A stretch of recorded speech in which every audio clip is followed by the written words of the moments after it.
Maya Chen had survived 3 months of interspecies combat integration without dying, which honestly put her in the top percentile of human recruits. What she hadn't expected was to discover that her 7-foot-tall, razor-clawed, Nightmare Fuel Squad leader had been playing favorites. She stared at the holographic display floating above her bunk, showing her combat assessment scores. Every single one had been adjusted downward. The timestamp signatures were unmistakable. Sergeant Vex Kolthara had been systematically sabotaging her performance metrics for weeks. Son of a bitch, she muttered, swiping through the data. Her actual reaction times were 30% faster than recorded. Her marksmanship scores had been knocked down 2 full grades. Even her psychological resilience markers had been artificially lowered. Most recruits would kill for scores like hers, the real ones, not Vex creative fiction.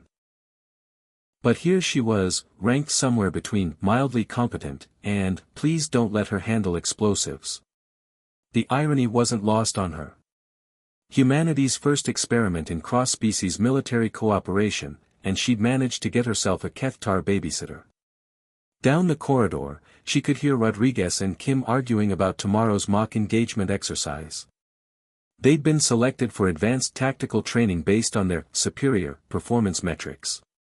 Performance metrics that, she now realized, were probably legitimate. Unlike her artificially deflated numbers. Maya had joined the ICI program for one reason, to prove that humans could fight alongside the galaxy's most feared predator species without getting eaten, enslaved, or accidentally triggering another interstellar war. The Kethtar had been humanity's boogeyman for decades. 8 feet of muscle, teeth, and territorial aggression that had carved through 3 separate colonial expeditions before the Terran Alliance finally negotiated a ceasefire. Now, 18 months after the Peace of Titan Station, here they were. Playing soldier together like some cosmic joke. The program's mortality rate was classified, but rumors put it somewhere between horrifying and why are we doing this again? Most washouts came from humans who couldn't handle taking orders from something that looked like it had crawled out of their nightmares. The rest came from humans who couldn't handle the psychological pressure of knowing their squad leader could literally tear them in half if they had a bad day. Maya had lasted longer than most. She'd thought it was because she was tough, adaptable, maybe even naturally gifted at this whole interspecies warfare thing. Turns out she'd lasted because Vex had been cheating. She pulled up his service record, something she probably should have done months ago. Vex Kolthara, formerly of the Crimson Talon Regiment. 17 confirmed kills during the border conflicts. Decorated for tactical excellence and, this part made her stomach twist, exceptional preservation of subordinate personnel. The guy was literally famous for keeping his soldiers alive. Her door chimed. She minimized the display and called for entry, expecting Rodriguez or Kim with some complaint about bunk assignments. Instead, Vex ducked through the doorway, his massive frame making her quarters feel like a closet. His species didn't really do facial expressions the way humans understood them, but after 3 months of reading his body language, Maya could tell he was agitated. His ear frills were flattened against his skull, and his secondary arms, the smaller pair that most humans found particularly disturbing, were twitching in what she'd learned was a nervous tic. "Recruit Chen," he said, his voice that distinctive Kethtar rumble that made every consonant sound like a threat. "You accessed your performance files." Not a question. Of course he'd been monitoring her system access. "Yeah," she said, crossing her arms. "Funny thing about that, Sarge. Turns out I'm not actually as mediocre as everyone thinks." Vex's primary arms folded across his chest, a gesture that would have been comical if each of those arms wasn't capable of crushing steel. "Your scores are appropriate for your experience level." "My doctored scores, you mean?" A long pause. Maya had learned to read those pauses. They usually meant Vex was trying to figure out how to explain something without violating 17 different sections of the military code. "You believe I have acted inappropriately," he said finally. "I believe you've been lying to command about my capabilities. Question is why?" Maya stood up, which was a mistake because it reminded her exactly how much larger Vex was than her.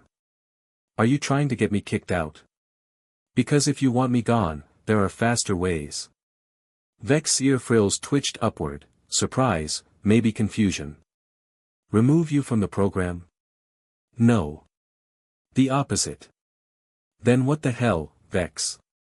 Why make me look incompetent? Another pause, longer this time. When he spoke, his voice was quieter, almost hesitant. Advanced tactical assignments carry higher casualty rates.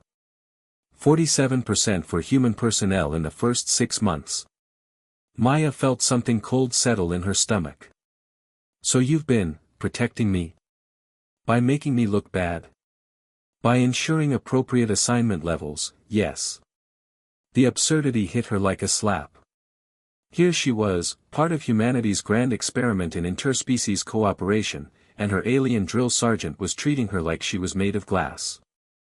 That's not your call to make, she said. It is exactly my call to make. I am responsible for the welfare of personnel under my command. You're responsible for training us to be effective soldiers. Not for bubble wrapping us. Vex's forearms shifted position, a complex gesture she'd never seen before. When he spoke again, his tone was different. Less sergeant, more, something else. Something almost vulnerable. Humans are fragile, he said. More fragile than you understand. Your species' psychological resilience is impressive, but your physical limitations create tactical complications that your command structure does not adequately address.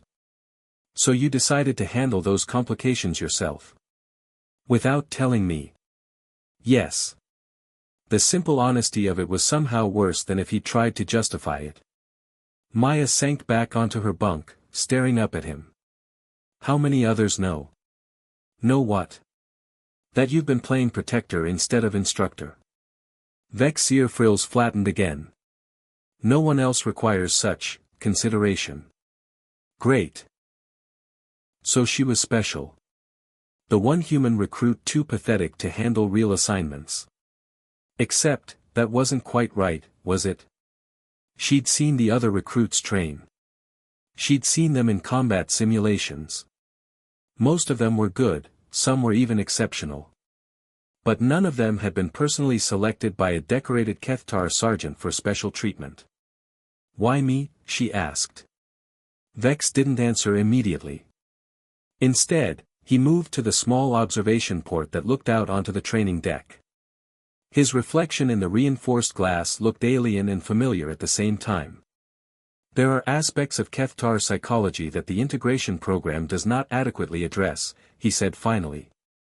Instincts that complicate command relationships with human personnel. Maya waited, sensing there was more. Humans trigger certain, protective responses in some Kethtar individuals. Responses that can interfere with proper military protocol. What kind of responses? Vex turned back to her, and for a moment, she saw something in his alien features that she recognized. Something almost paternal. Pack dynamics, he said simply. Some humans read as juveniles to Kethtar perceptual systems. Young pack members to be protected rather than soldiers to be trained. The pieces clicked into place with uncomfortable clarity. Maya felt her face flush. You've been treating me like your kid. I have been ensuring your survival, Vex corrected, but his tone suggested the distinction was academic. Maya laughed, a short, sharp sound. This is insane. You know that, right? I signed up to prove humans could fight alongside Kethtar as equals, and instead I get adopted by one. The situation is suboptimal, Vex acknowledged. Suboptimal. Right. Maya stood up again, this time stepping closer to Vex instead of backing away. Here's what's going to happen, Sarge. You're going to submit my real scores to command. All of them. That would result in your assignment to high-risk operations. Yeah. It would. Because that's my job. Vex's secondary arms twitched. I cannot guarantee your survival in advanced tactical scenarios. Nobody asked you to guarantee anything. They asked you to train me to be a soldier. For a long moment, they stared at each other across the impossible gulf of species and instinct and military protocol. Maya realized she was holding her breath. The family unit is sacred to Kethtar, Vex said quietly. To lose a pack member through negligence is the highest form of dishonor. I'm not your pack member, Maya said. I'm your subordinate. Yes, Vex agreed. But something in his tone suggested he didn't entirely believe it either. The emergency klaxon shattered their standoff at 0347 hours. Real emergency, not a drill. Separatist cell had taken a research station, 47 hostages, demanding the ICI program's withdrawal. Maya was geared up in 90 seconds, finding Vex at the tactical display as Lieutenant Commander Okafor briefed the squads. Bravo squad handles primary extraction, Okafor announced. Rodriguez, Kim, Chen, under Sergeant Vex. Maya caught the weight of every stare. Rodriguez and Kim had been expecting this based on their superior scores. The question was whether Vex would sideline her again. Understood, Vex said simply. The shuttle ride took 18 minutes that felt like hours. As they dropped out of hyperspace, Vex's orders came, Chen, support fire only. Maintain rear position. That's not the mission profile, Maya said. Support fire only, he repeated, steel in his voice. The research station hung like a metal spider against the planet's curve. Intelligence showed separatists barricaded in the central complex, using civilians as shields. But the insertion went too smoothly, abandoned positions, hastily discarded equipment. Walking into a trap. The firefight in the corridor junction lasted 30 seconds. Clean, efficient, 2 hostiles down. But as they advanced deeper, Maya realized something was wrong. Where are the hostages? She asked. Where's the last stand? That's when she saw the sensor array attached to the wall. The separatists weren't just waiting, they were studying them. The explosion came from behind, sealing their retreat. Through the smoke, Maya saw the lab complex ahead and understood why Vex had gone rigid. The civilian hostages were arranged in deliberate patterns, small groups that looked like family units, younger researchers at the center of protective clusters. They know how to use Kethtar's psychology against us, Maya realized. They studied the program. They know exactly how you react to humans in danger.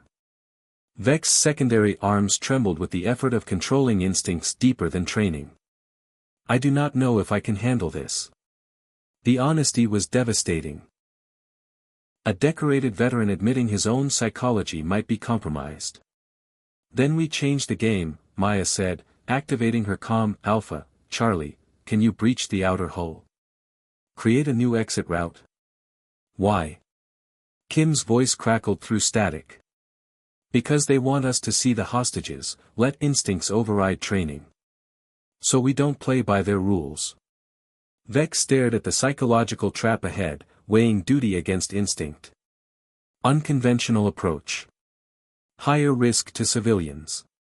Lower risk to psychological manipulation, Maya countered. Your call, Sarge. Kim, begin breach preparations. We extract from below. As they prepared the assault, Maya found herself working with Vex as a partner, not a subordinate. The protective dynamic was still there, but balanced by something like respect. The breach went perfectly. 47 civilians rescued through the hull breach while other squads provided cover. 0 casualties. Mission accomplished. But the real victory was watching Vex balance protective instincts with respect for her capabilities. Your tactical assessment was correct, Vex said as they waited for pickup. The psychological approach would have compromised the mission. Our assessment, Maya corrected. I couldn't have planned that breach sequence. Vex's ear frills twitched upward, the Kethtar equivalent of a smile. The pack dynamics thing, Maya said finally.